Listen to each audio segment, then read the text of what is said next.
Hello friends, welcome to my channel R Geometrics. हमने जो previous lecture में देखा था वो हमने एक केस देख लिया था ऑर्बिट का, जिसका जियो सिंक्रोनस हमने पढ़ा था।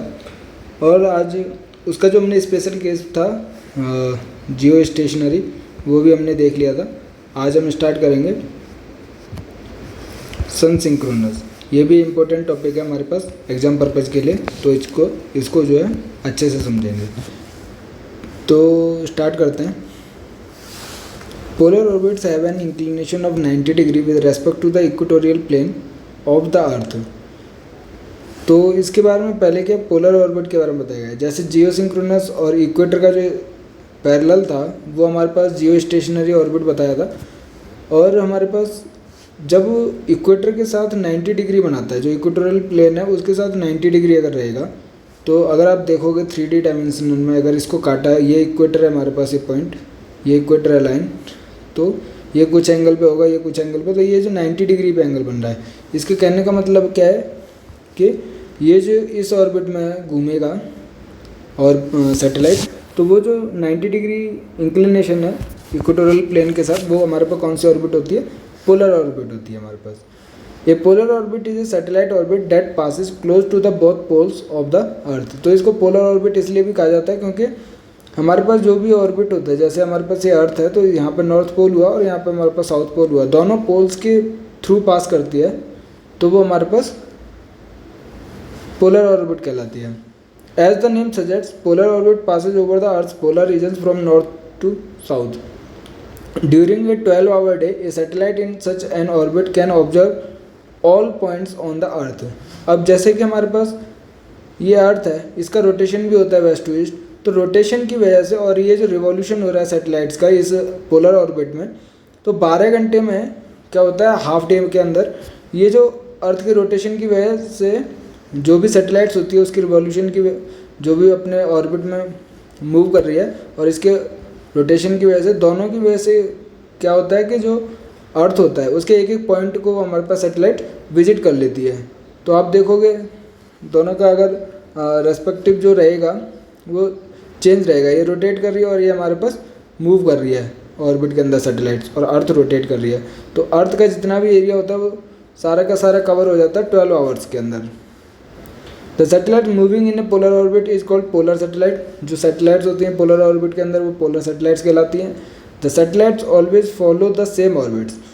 तो मैंने पहले भी बताया कि सैटेलाइट्स का एक फिक्स्ड ऑर्बिट होता है हमारे पास, और उसी पाथ में वो मूव करती रहती हैं। अगर कुछ भी अल्टरनेशन चेंज होता है हमारे पास, तो उसको नीचे कंट्रोल सेगमेंट जो होता है वो उसको ठीक कर देता है हमारे पास, मीन्स मॉनिटरिंग चलती रहती है हमारे पास सैटेलाइट्स की। The earth rotates underneath and allow satellite to see virtually every part of the earth. तो जैसे मैंने अभी समझाया आपको कि सैटेलाइट जो अपने ऑर्बिट में मूव करती रहती है और अर्थ भी रोटेट करती रहती है। It takes approximately 90 minutes for the satellite to complete one orbit. अब इसका क्या पाथ, एक तो इतना पास में होता है, जैसे कि अल्टीट्यूड देखा जाए, ये जो पोलर ऑर्बिट्स होती हैं वो लो अर्थ ऑर्बिट के अंदर रहती हैं, तो इनका जो अल्टीट्यूड है उतना ज़्यादा नहीं है और स्पीड हमारे पास ज़्यादा होती है। तो ये कवर जो करती हैं पूरे अर्थ को, मीन्स अपने ऑर्बिट को रिवॉल्व करने के लिए, एक से सेम पोजीशन पर पहुंचने के लिए लगभग 90 मिनट्स लगते हैं, मीन्स 1.5 घंटा लगता है उनको। These satellites pass over the equator of the same solar time every single day, which allow it to collect data consistently। जैसे मैंने कहा था कि अर्थ तो रोटेट कर रही है और ये हमारे पास ऑर्बिट के अंदर चल रहा है, तो जो सैटेलाइट्स है एक ऑर्बिट को 90 मिनट के अंदर कवर करती है, तो इतना पार्ट कवर हो गया, फिर और रोटेट कर जाएगी अर्थ, तो दूसरे पार्ट को कवर कर लेगी। तो इसी तरीके से क्या है, हमारे पास 12 घंटे में पूरी अर्थ को ये कवर कर लेती है।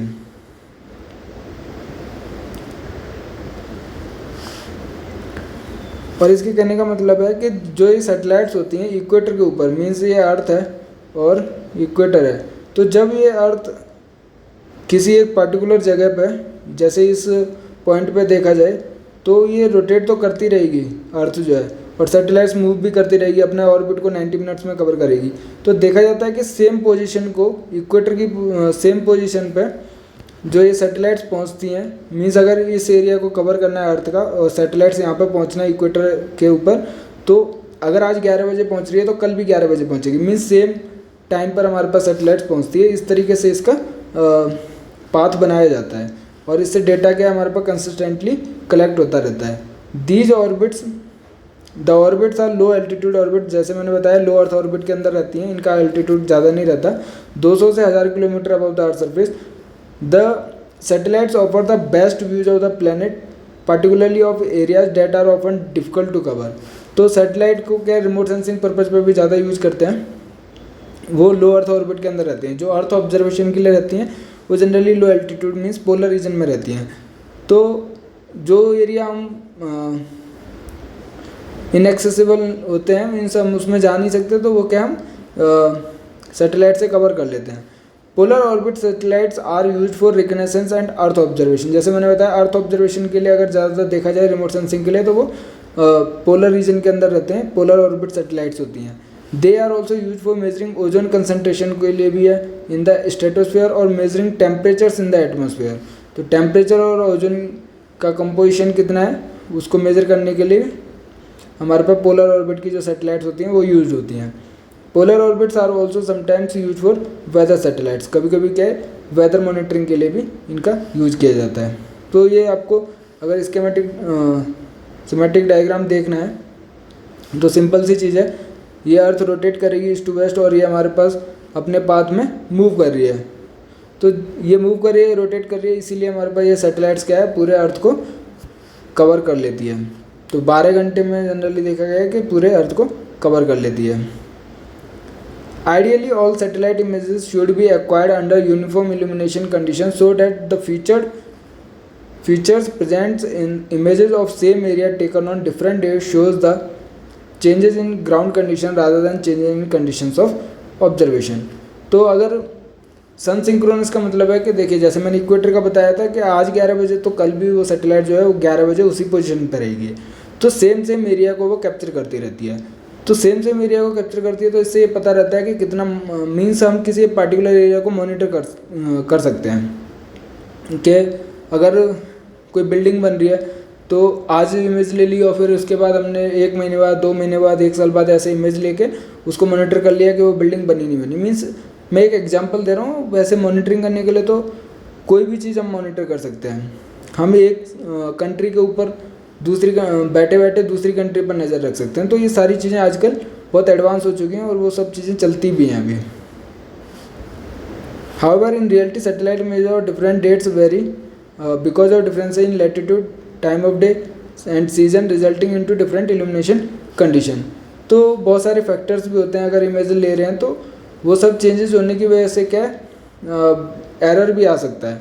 मीन्स इल्यूमिनेशन जो कंडीशंस रहती हैं वो भी डिफरेंट रह सकती है हमारे पास। मीन्स जो इंटेंसिटी पहले मिली थी वो दोबारा ना मिले, ऐसा भी हो सकता है हमारे पास। When the orbits are designed in such a way that the satellite's orientation is fixed relative to the sun throughout the year, such orbits are called sun synchronous। तो जो सन का अगर देखा जाए तो उसके रिलेटिव में मीन्स जितनी धूप है जितनी शाम है वो उस टाइम पे जो सैटेलाइट अगर एक पोजीशन पे पहुंच रही है अगले दिन भी उसी पोजीशन पे पहुंच रही है, तो सन के रिलेटिव में अगर उसकी जो सैटेलाइट का पाथ होता है उसकी ओरिएंटेशन को अगर हम फिक्स कर देते हैं कि सन की जो इल्यूमिनेशन है वो फिक्स रहे हमारे पास, तो उसको जो सैटेलाइट का ओरिएंटेशन होता है उसको फिक्स कर देते हैं, उसको हम सन सिंक्रोनस ऑर्बिट कहते हैं। These orbits are designed to remove one source of variation in illumination which is caused by differences in the time of day। Satellite in sun synchronous orbit passes over a given part of Earth at roughly the same local time of day, though not necessarily every day। तो कहने का मतलब यह है कि अगर कोई satellite, जैसे मैंने आपको बताया कि अगर कोई सैटेलाइट किसी पर्टिकुलर प्लेस पर अर्थ के एरिया को कवर कर रही है तो वो अगले दिन भी या फिर देखा जाए तो सेम इल्यूमिनेशन ऑफ सनलाइट रहेगी, तो उससे क्या ज़्यादा वेरिएशन नहीं रहेगा। मीन्स आज अगर ये चेंज होता, मान लीजिए अगर ये सन सिंक्रोनस नहीं होता, कहने का मतलब है कि अगर सेम लोकल टाइम पर नहीं पहुंचती सैटेलाइट एक प्लेस पर और फिर अगले दिन मान लीजिए अगर और सिंपल भाषा में समझाऊँ तो अगर कोई सैटेलाइट दिल्ली को कवर कर रही है सुबह 11 बजे और फिर अगर अगले दिन वो शाम को 5 बजे उसको कवर करती है तो उसका जो इल्यूमिनेशन रहेगा सैटेलाइट्स का, जो सन का जो रेज रहेंगी और इल्यूमिनेशन रहेगा वो वेरी करेगा। उसकी वजह से क्या रिजल्ट को हम उसका सही से आइडेंटिफाई नहीं कर पाएंगे। तो सन सिंक्रोनस होने का एक पर्पज़ बहुत इंपॉर्टेंट है कि उसके इल्यूमिनेशन को चेंज नहीं करना है। सन की अगर जितनी इल्यूमिनेशन पहले पड़ रही है अगले दिन भी उतनी ही उस प्लेस पे पड़े तो सेम लोकल टाइम पे वो जो है सेम अर्थ के सरफेस को कवर करती है। सन सिंक्रोनस जो है सन के साथ सिंक्रोनाइजेशन, जैसे जियो सिंक्रोनस था वो अर्थ की रोटेशन के साथ सिंक्रोनाइज हो जाता है। तो सेम ही चीज़ है, नाम से पता चल रहा है जैसे। In other words whenever the satellite observe a given ground scene, the sun is always in the same location in the sky. Means same local time रहता है. Since there are 365 days in a year and 360 degree in a circle, it means that the satellite in this orbit has to shift its orbit by approximately 1 degree per day. तो अगर उसको same time को cover करना है तो क्योंकि 360 degree घूमता है वो, तो 360 डिग्री 365 डेज में वो घूमता है, तो उसको जनरली एक दिन में 1 डिग्री अपनी जो पोजीशन होती है सैटेलाइट्स के ऑर्बिट की उसको शिफ्ट करना पड़ता है सन सिंक्रोनस बनाने के लिए। सिंपल सी कैलकुलेशन है, 365 डेज में 360 डिग्री घूमता है तो वो 1 डिग्री पर डे में अप्रॉक्सीमेटली अपनी जो ऑर्बिट होती है उसको शिफ्ट करता रहता है। The satellite orbiting in this orbit is called a sun synchronous satellite. Sun synchronous satellite flies at an altitude of about between 700 and 800 km with an orbital period between 90 and 11 minutes. तो ये जो सन synchronous satellites होती हैं वो उनका लो altitude रहता है और जनरली 800 से 700-800 किलोमीटर रहता है, और जो ऑर्बिटल पीरियड रहता है मीन्स अपने ऑर्बिट को जनरली 90 मिनट हमने पढ़ा था, तो वही है कि 90 मिनट में वो कवर कर लेती हैं। तो अगर एग्जैक्ट देखा जाए तो 90 and 11 मिनट्स में वो कवर कर लेती हैं। Satellite in sun synchronous orbit pass from north to south pole. तो इनको जो सन सिंक्रोनस ऑर्बिट्स होती हैं वो जनरली पोलर ऑर्बिट्स होती हैं जो नॉर्थ टू साउथ पोल्स को मैंने जैसे बताया ये पहले भी मैंने आपको ब्रीफ किया था कि नॉर्थ और साउथ रहता है। अब ये जो सैटेलाइट्स का जो ऑर्बिट है वो तो ऐसे मूव करेगा, तो एक बार तो सैटेलाइट जो होती है ये अर्थ हो गया और इसमें जो ऑर्बिट है वो ये रहेगी, तो एक बार इधर यहाँ पे नॉर्थ है यहाँ पर साउथ है, तो एक बार सैटेलाइट्स क्या है नॉर्थ टू साउथ मूव करती है तो डिसेंडिंग साइड रहती है हमारे पास नॉर्थ पोल से साउथ पोल तक। फिर बैक साइड से अगर देखा जाएगा 3D में तो साउथ टू नॉर्थ ऊपर की साइड मूव करेगा तो वो असेंडिंग साइड हो जाएगा, और जो डिसेंडिंग साइड रहता है वो जनरली यहाँ पर सन रहता है तो सनलिट साइड रहता है, और अपोजिट साइड जो रहता है हमारे पास असेंडिंग साइड वो शैडो साइड रहता है। तो ये 2 चीज़ें आपको याद रखनी है। ये स्पेशल केस है हमारे पास सन सिंक्रोनस ऑर्बिट का, ये मैंने पहले भी आपको बताया। Polar orbits north to south pole sunlit side होता है, और जो हमारे पास south to north pole ascending side रहता है वो शैडो साइड रहता है। Sensor that upon depend upon the solar radiation acquire images only during their descending pass, but other sensor are acquire data independently during the both the passes. तो जो sensor जो है हमारे पास solar radiation means passive sensor जो होते हैं वो जनरली सोलर रेडिएशन पे डिपेंड करते हैं, तो वो जो इमेजेस को एक्वायर करते हैं वो डिसेंडिंग पास पे acquire means north to south रहेगा, जो सनलाइट साइड रहेगा उसी में वो इमेज क्रिएट करेंगे, तो वो डिसेंडिंग साइड में डिसेंडिंग पास के टाइम पे इमेजेस एक्वायर करते हैं। लेकिन कुछ सेंसर जो हमारे पास एक्टिव भी होते हैं पैसिव भी होते हैं, तो वो दोनों पासेज में मींस डिसेंडिंग और असेंडिंग साइड। सिंपल से अगर बेसिक चीज़ है कि जहाँ पे सनलाइट मिलेगी वही हमारे पास पैसिव जो सेंसर्स रहेंगे इमेजेस को क्रिएट कर पाएंगे, तो वो किस में आता है डिसेंडिंग पास में आता है। अगर दोनों सेंसर्स हैं तो उससे फ़र्क नहीं पड़ता कौन सा पास है, क्योंकि वो विदाउट सनलाइट भी इमेजेस को ले सकते हैं। Sun synchronous orbits are particularly useful for missions that acquire images of the earth because shadows from objects at a given location on the earth's surface are always cast from the same angle। तो सन synchronous orbit के अंदर क्या होता है कि same सन angle भी रहता है, और अर्थ का हम सैटेलाइट का ओरिएंटेशन भी हम इस तरीके से कर देते हैं कि सेम टाइम पे हमारे पास सेम अर्थ को कवर करे, सेम एरिया को कवर करे, तो उसकी वजह से जो एंगल भी होता है वो सेम रहता है हमारे पास, जो कवरिंग एंगल रहता है। This simplifies the comparison of images taken on different days to detect changes। तो हमारे पास जो चेंजेस होते रहते हैं उसको हम कंटिन्यूसली मॉनिटर कर सकते हैं कि आज ये चीज़ थी, कल नहीं है, 1 महीने बाद है, फिर ऐसे मतलब मॉनिटरिंग हो सकती है किसी भी पर्टिकुलर चीज़ की। Satellites in this orbit are often placed at low altitudes, बार बार बोल रहा हूँ कि लो अर्थ ऑर्बिट में रहते हैं हमारे पास, so that they provide complete coverage of earth surface at least once per day.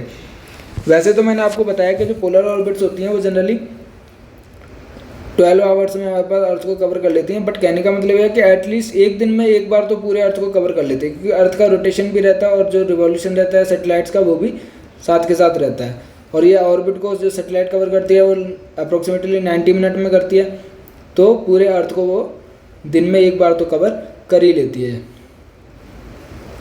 तो अगर देखा जाए कि अर्थ जो है वो रिवॉल्व कर रहा है अराउंड द सन, और ये साथ के साथ रोटेट भी करता रहता है, और ये हमारे पास सैटेलाइट्स हैं। अगर पोलर साइड देखा जाए, जैसे अगर देखा जाए कि अर्थ जो है हमारे पास 23 डिग्री अपनी एक्सिस से टिल्ट रहती है, 23.5 डिग्री, वो सब इतना अभी नहीं पढ़ना है, बट जो मैं आपको चीज़ समझा रहा हूँ वो ये है कि सैटेलाइट्स इसमें मूव करती है, रोटेट करती है और अर्थ रिवॉल्व भी करती है, तीनों चीज़ें साथ के साथ चलती हैं हमारे पास। और इसी के चलते हमारे पास जो सैटेलाइट्स होती हैं वो पूरे अर्थ को कवर कर पाती है।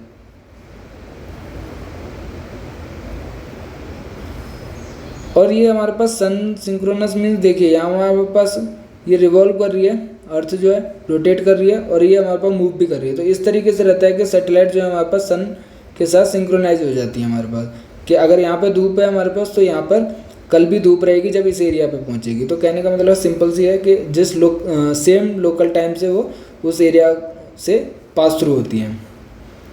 अब इसके जो स्पेशल केसेज हैं कुछ वो भी देख लेते हैं, इंपॉर्टेंट है। Remote sensing and meteorological satellites are placed in the sun synchronous orbit. तो मैंने आपको बताया कि अर्थ ऑब्जर्वेशन वाली जो सैटेलाइट्स होती हैं जनरली रिमोट सेंसिंग वाली या फिर मीटरोलॉजिकल वेदर मॉनिटरिंग वाली, वो जनरली सन सिंक्रोनस या लो एल्टीट्यूड पर मिलती है हमारे पास। जैसे एग्जांपल्स हमारे पास ऑर्बव्यू, क्विकबर्ड, आइकोनोस, स्पॉट, लैंडसेट, ERS, रडारसेट, ये सारे क्या एग्जांपल हैं हमारे पास सन सिंक्रोनस ऑर्बिट के। तो ये सारे नाम आपने रिमोट सेंसिंग के अंदर भी देखे होंगे। मोस्टली है लैंडसेट के बारे में तो हमारे पास गेट 22 में हमारे पास एग्ज़ाम भी क्वेश्चन पूछा गया था।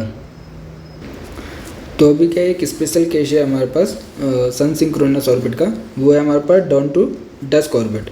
ये हमारे पास क्या है कि एक ऐसी ऑर्बिट है जैसे हमारे पास ये रोटेट कर रही है और ये रिवॉल्व भी कर रही है, जो अर्थ है हमारे पास रोटेशन के साथ रिवॉल्यूशन, और यहाँ पे ये ऑर्बिट है हमारे पास। तो ये जो ऑर्बिट है यहाँ पे हमारे पास सन था, जैसे हमने इस डायग्राम में देखा था, ये डायग्राम था। तो इसके अंदर देखोगे आप सन की सनलाइट्स क्या है हमारे पास हाफ ऑफ द अर्थ पे पड़ती हैं, मीन्स हेमिस्फीयर पे रहती हैं। तो हाफ तो हमारे पास सनलाइट के कांटेक्ट में रहता है और हाफ हमारे पास शैडो में रहता है। तो एक ये जो ऑर्बिटल है वो हमारे पास 1 डिग्री चेंज करता रहता है। तो 1 डिग्री चेंज एक ऐसी ऑर्बिट बन जाए जिससे कि हमारे पास एग्जैक्टली हाफ जो अर्थ है हमारे पास वो सनलाइट में रहे और हाफ हमारे पास डार्क शेड में रहे। तो वो जो ऑर्बिट डिवाइड करती है अर्थ को इक्वली पार्ट में, वो हमारे पास डाउन टू डस्क ऑर्बिट कहती है। अब इसको पढ़ लेते हैं एक बार।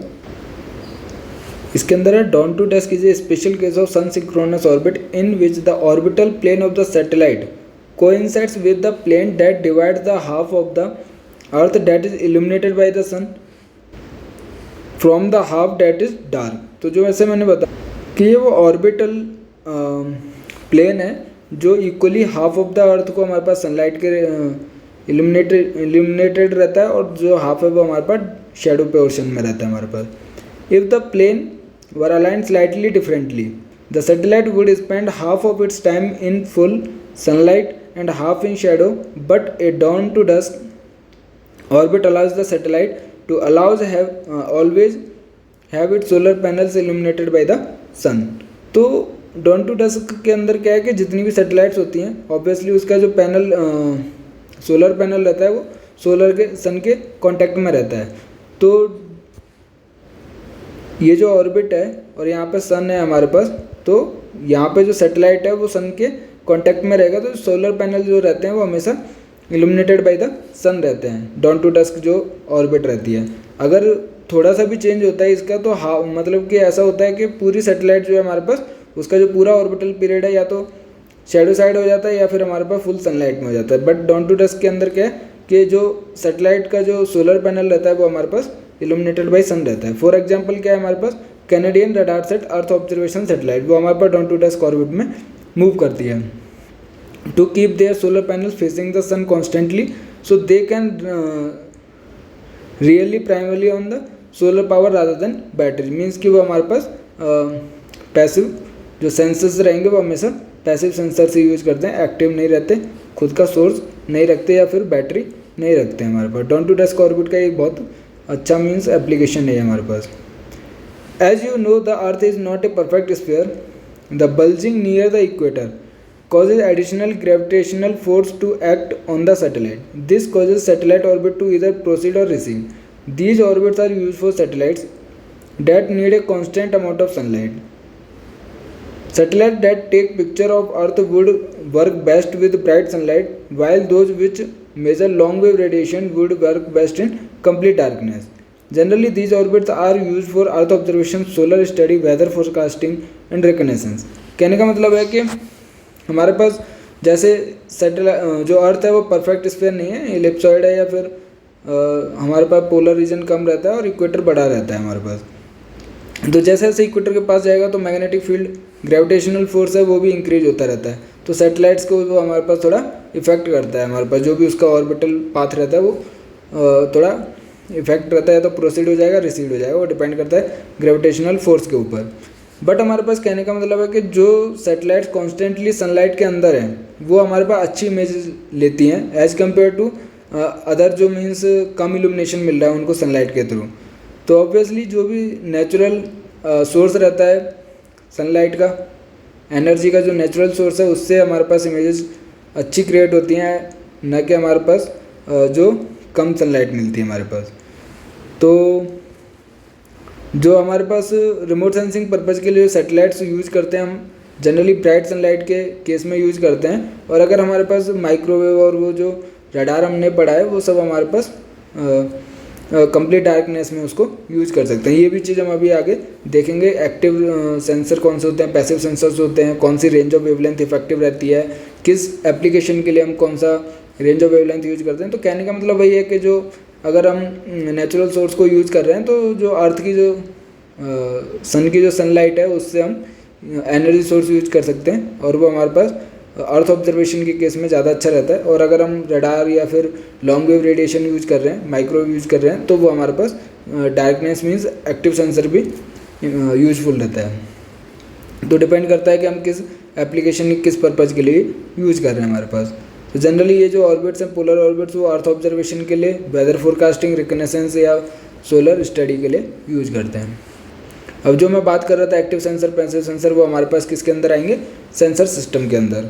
तो इसमें रेंज ऑफ वेवलेंथ भी पढ़ेंगे, सेंसर कौन कौन से, जैसे हम बोलते हैं इसमें 7 बैंड हैं, उसमें 8 बैंड हैं, तो वो किस बेसिस पे रहता है वो हम सेंसर सिस्टम के अंदर भी पढ़ेंगे कि किस चीज़ पर ये वर्क करता है हमारे पास। तो ये जो सेंसर सिस्टम है वो थोड़ा इंपॉर्टेंट टॉपिक है, इसके अंदर पुश ब्रूम और एक्रोस ट्रैक ये सारी चीज़ें हम सेंसर के अंदर पढ़ेंगे। तो ये हम नेक्स्ट क्लास में स्टार्ट करते हैं। अगर आपको आज का मेरा वीडियो पसंद आया तो प्लीज़ लाइक कीजिए, अपने दोस्तों के साथ शेयर कीजिए। आप मेरे साथ टेलीग्राम पर भी जुड़ सकते हैं, जिसका लिंक जो आपको वीडियो के डिस्क्रिप्शन में मिल जाएगा। और अपने दोस्तों से बोलिए कि ज़्यादा से ज़्यादा मेरे चैनल को सब्सक्राइब करें। हम बहुत अच्छे से गेट जियोमेट्रिक्स जो है उसकी अच्छे से प्रिपरेशन करेंगे।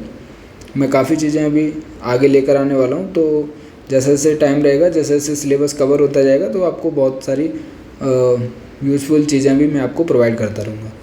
Thank you.